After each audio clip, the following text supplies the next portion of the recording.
All right, my friends, J.R. Dukes at your service. Appreciate everybody being here. We are going to go live in just a minute to the Pentagon.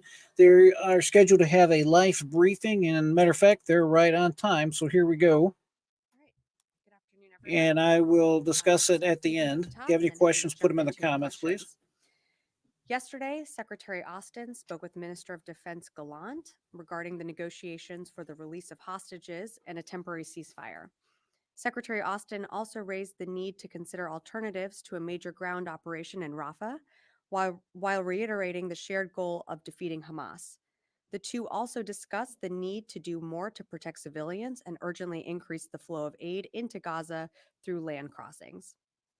Next week, on Tuesday, March 26th, Secretary Austin will host Minister Gallant here at the Pentagon for a bilateral meeting to continue their discussions on a range of topics, including efforts to secure the release of all hostages held by Hamas, the need for more humanitarian aid to reach Palestinian civilians, and plans to ensure the safety of the more than 1 million people sheltering in Rafah while ensuring Hamas can no longer pose a threat to Israel.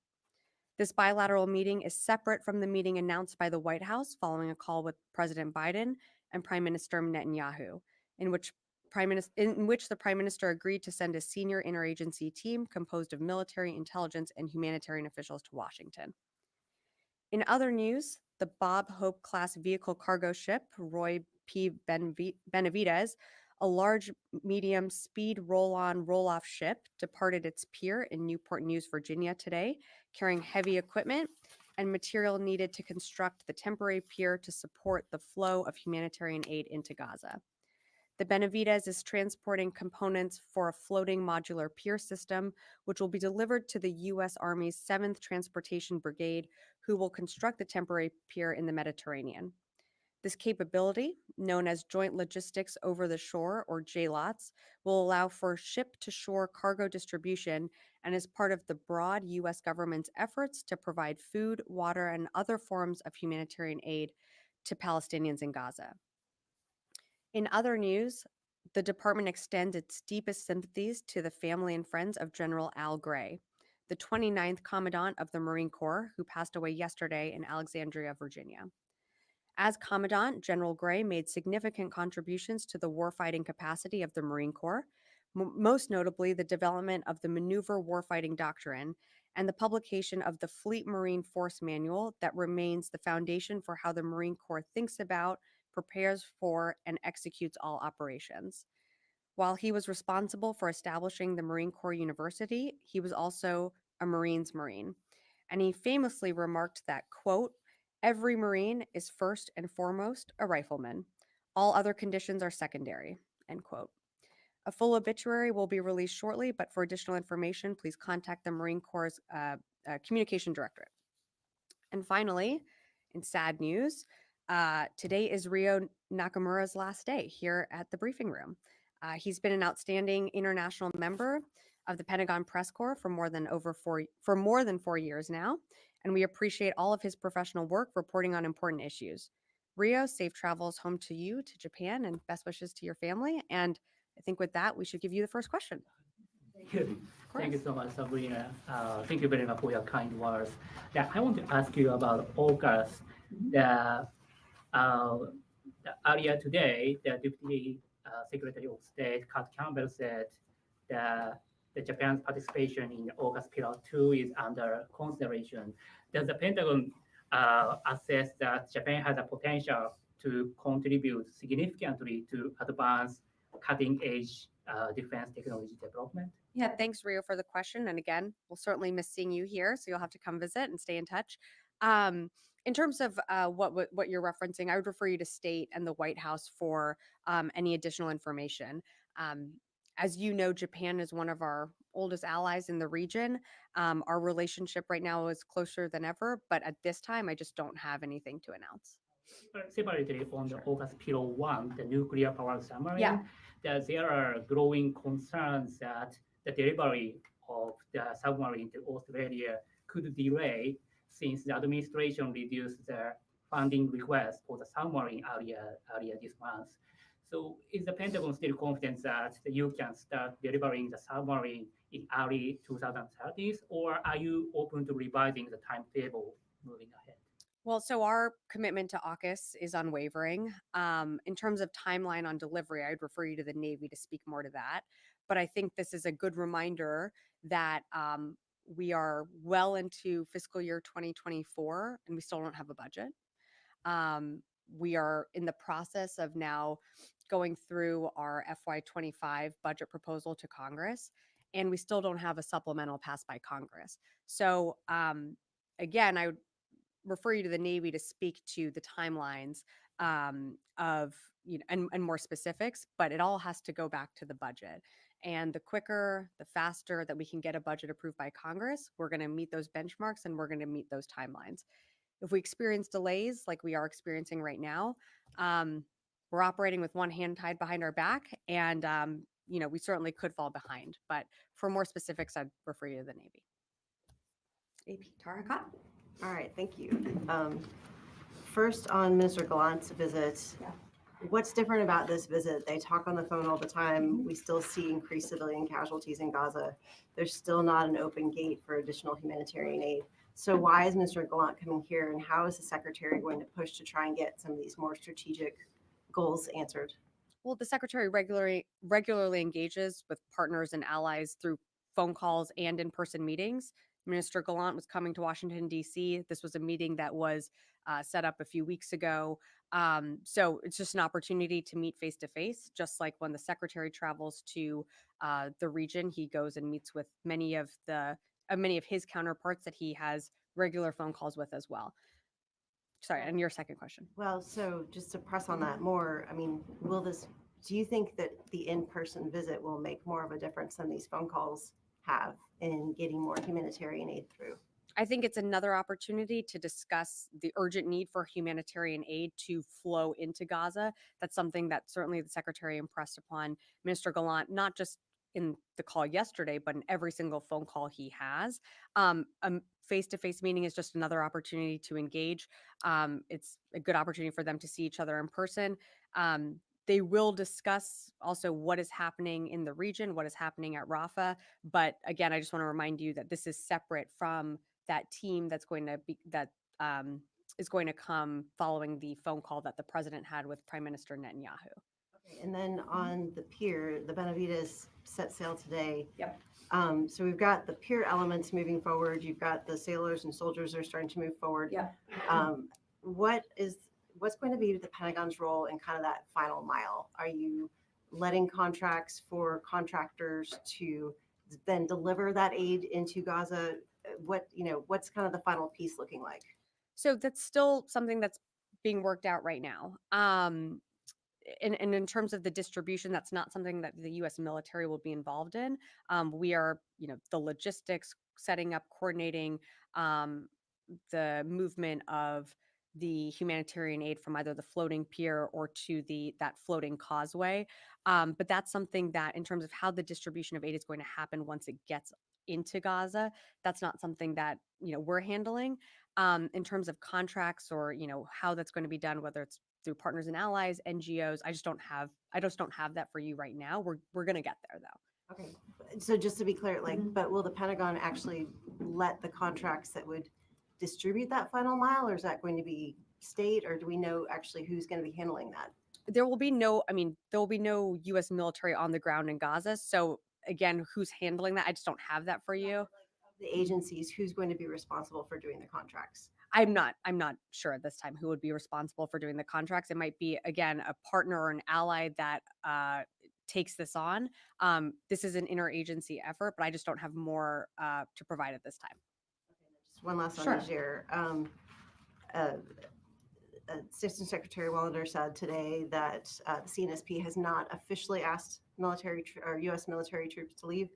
Can you give us a status on the conversations with the junta, and what are troops doing right now? Are they just staying inside the wire? They're still operating as they were from July when the initial coup did happen.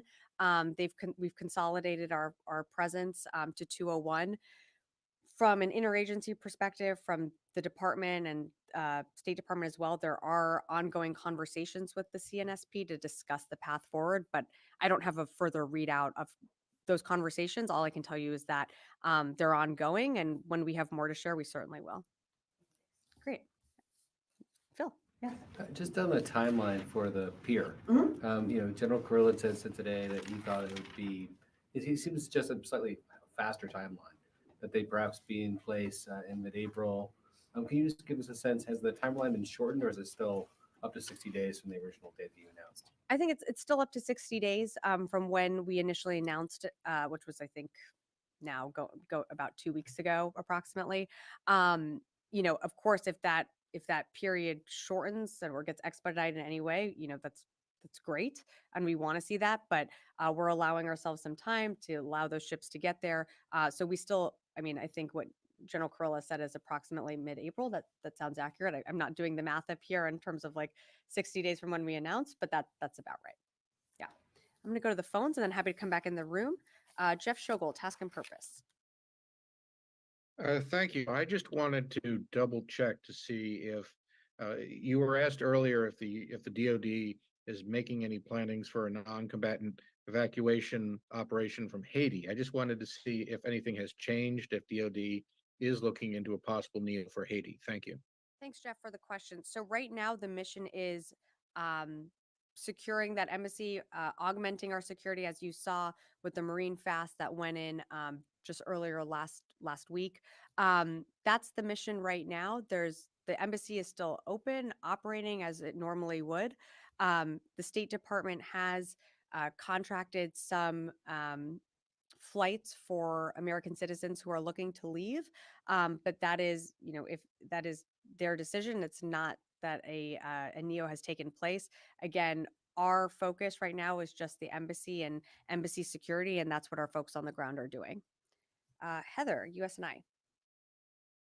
Hi, thanks so much. So I wanted to get some information about the Red Sea. I'm seeing reports by the Houthis that they have targeted an Israeli ship and an American ship, but that didn't come out in the CENTCOM releases. So I wanted to see if you've heard anything about Houthis targeting this, I think it's the Motto, and then Pacific One were the two ships that they announced that they were targeting, if you've heard anything on that. And then just in terms of the CENTCOM briefs, I wanted to see if it would be possible to get some more information when we get those briefs. It seems that we're getting less and less information each day. Thanks, Heather. So I'm certainly happy to look into the information that you're looking for and to provide any more details that you need. In terms of the targeting of an Israeli or U.S. ship, if it's something that just happened earlier today, it's likely going to be included in our daily roundup that we do of our engagement, whether it be these dynamic strikes that we do or any action that we've taken to shoot down any UAVs that the Houthis shoot towards commercial ships or our ships. But I just don't have more for you on what you specifically referenced. So happy to get back to you on that.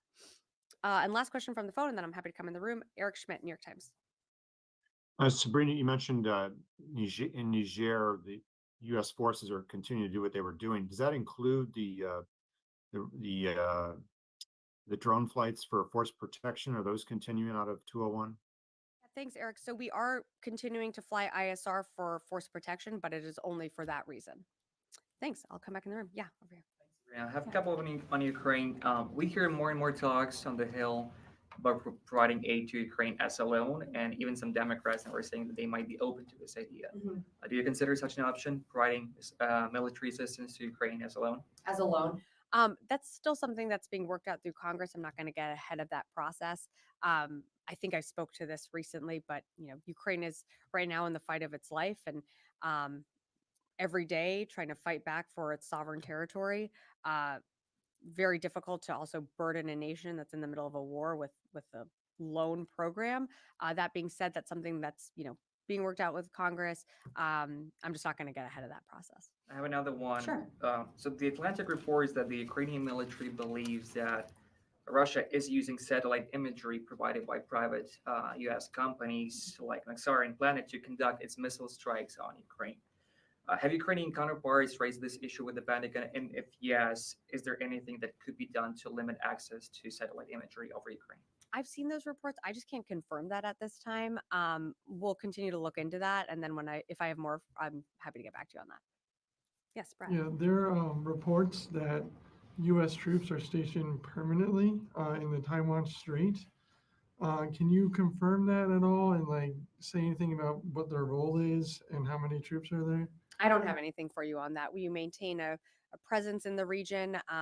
Again, we conduct, different uh, Taiwan straight transits at times, but I just don't have more for you on that. Louis. You mentioned the Gallant visit, but will there be a DoD component to this visiting team? In other words, will there be a visit to the Pentagon? Will there be military members or representatives of the DoD who will partake as part of those discussions? Yeah, no, thanks for the question, Louis. I just don't have more for you at this time on that meeting. It's still coming together. Of course, don't know exactly who will comprise the Israeli delegation. So when we have more information, I'll be happy to get back to you on that. So there is a possibility that the DoD could participate in those discussions? I think the department would be involved in some way, but I can't tell you if there are going to be discussions here, if they're going to be at the White House. This is going to be an interagency conversation. Yeah, great. Yeah. White House announced the first trilateral U.S.-Japan Philippines Leaders Summit on April 11th. So given the Chinese provocation in the South China Sea, what kind of trilateral defense cooperation among these three countries do you hope to promote in the region? Are you referencing the state visit that's happening later this month, or sorry, next month? Yes, Yeah. from Japanese Prime Minister and the Philippines President. Yes. So I'm not going to get ahead of that visit that's happening soon. There will be, of course, engagement from the department and some of those meetings taking place. But until those meetings happen, I'm just not going to get ahead of that. I'm sure you can appreciate that. But when we have more to share, we will. Yes. Hi. Television. In Europe today, there were a lot of still talk about what President Macron said about sending troops to Ukraine. A lot of obviously European states do not agree in that. Do you have anything to say from the Pentagon side? So I can only speak on behalf of this department, and you've heard the president be very clear that we're not putting U.S. boots on the ground in Ukraine. We continue to support Ukraine through different presidential drawdown packages.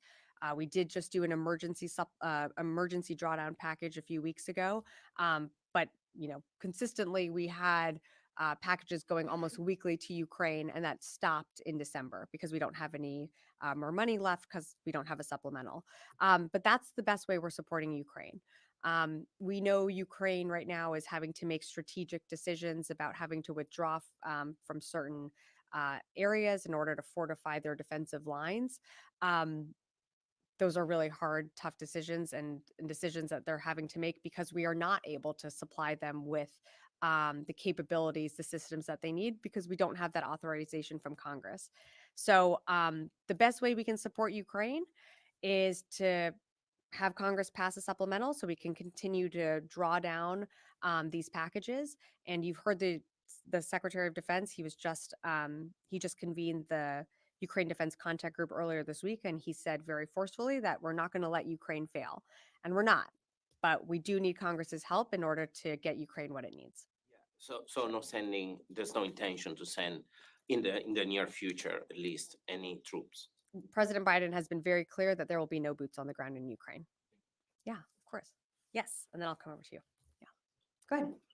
Thank you. Thank you, Sabrina. An Iraqi delegation headed by Deputy Prime Minister and Foreign Minister is visiting Washington, D.C.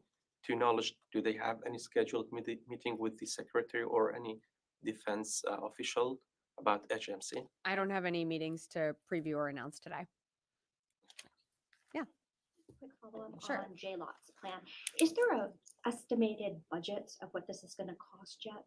I know a few of you have asked, and I haven't forgotten about this question, I promise. I don't have that in front of me right now. I'm happy to take that question and we will answer it. Great. And would you need more supplemental spending than already requested to help pay for it? If you could let us know the details of that when you get back to Sure. us. Well, what we actually need is a budget. So we're 6 months, we're halfway into the fiscal year. We still don't have appropriated funds for FY24. You saw we've had over, I think, a dozen engagements on the Hill. either today or in the last 48 hours of our commanders giving their budget proposals of what they need for FY25. So great questions when it comes to budgeting. And the reality is that right now the services are paying for all of this, and having to make decisions about programs or other, items to fund in order, because we don't have a budget yet. So that's what you're seeing across this administration, urging Congress to pass a budget. We certainly welcome the progress that we saw. We saw a bill text come down early this morning. We're continuing to review that, but we would just urge Congress to give us the FY24 appropriations so we can continue on and fund programs like whether it be Replicator or the Office of Strategic Capital to, making sure that we can get this floating pier set up outside the coastline of Gaza. Yeah, of course. Yes, in the back. Thank you. I'd like to ask about the meeting of Secretary with Israeli Gallant. Sure. Are they going to have a press conference after their meeting next Tuesday? Or are you going to issue a statement or read out?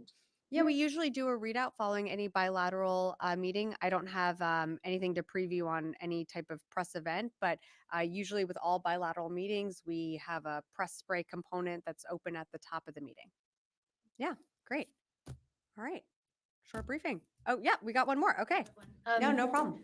Sabrina, Kimberly Underwood from MAFC's Signal Magazine. I wanted to ask if the Secretary or Deputy Secretary Hicks had any reactions to her trip to Project Convergence 4 and kind of what they saw in the technologies and kind of experimenting at the joint theater level, and what they were, I don't guess, pleased with from that exercise.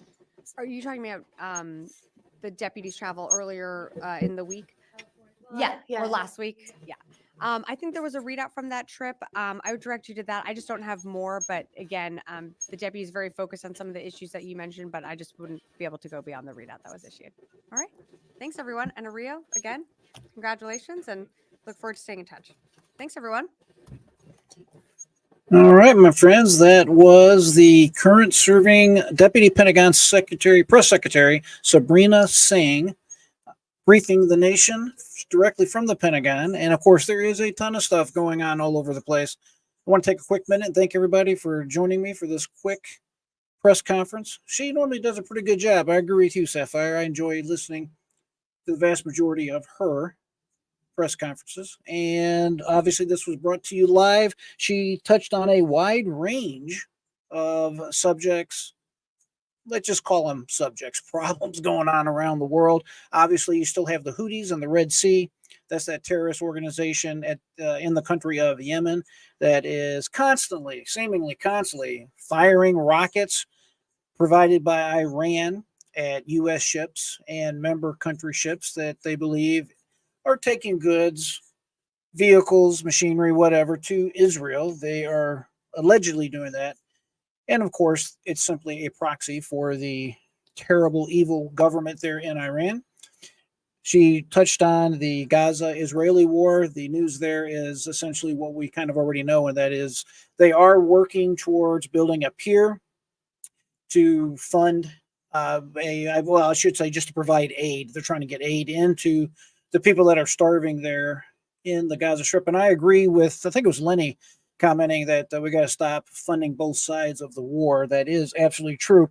Obviously, what's going on right now with the Biden administration is an absolute travesty, seemingly turning their back on Israel. It just really makes my blood boil over this whole situation. And it will just have the result of exacerbating the problem, probably prolonging this terrible war that's going on right now, and frankly, running the risk of causing other issues as a result of President Biden's weak, feckless, and ineffective leadership.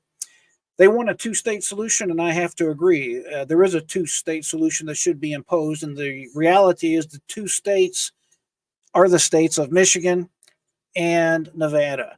I heard someone mention that earlier, and I think that is the right way to phrase it. What's going on is you have a political year, and you have the Democrats, specifically President Biden, worried about losing the election, specifically in Michigan and Nevada. Obviously, in Michigan, there is a larger percentage of individuals there that support the Gaza Strip folks, basically the terrorists that are living there, Hamas, and their proxy. So it's a terrible situation. It's sad to see what's going on, but it is what it is. And they lightly touched on the Taiwan Strait. Y'all know we got some serious problems over there with China. Basically, as far as I'm concerned, it's an inevitable war that's going to happen over there. Essentially, what you have is a civil war between the Chinese people themselves from a long time ago. I believe we're talking back in the 1940s, 1950s. What happened there is basically a war that never finished. You had the losing people, if you will, flee to Taiwan. And of course, the communist government took over mainland China. And to this day, it's just kind of been in a no man's land. And the current leader there in Japan, the Chinese leader Xi, definitely wants to take back Taiwan quickly, sooner than later. It's a very, very difficult situation for everyone involved, and it's very dangerous for all of us. So all we can do is stay informed and pray and make sure we get to the polls and vote in leadership, specifically in former President Donald Trump, that is strong, that can have the best shot of making the situation around the world right, to let everybody know that America is back again, America is strong again, America, as President Trump would say, is working on being great again, as it has always been. So I do appreciate everybody joining me today. I'll be back hopefully later with some other subjects that we need to talk about. So appreciate it. I always say, keep that mind free, never give up. Until next time, my friends, I am J.R. Dukes.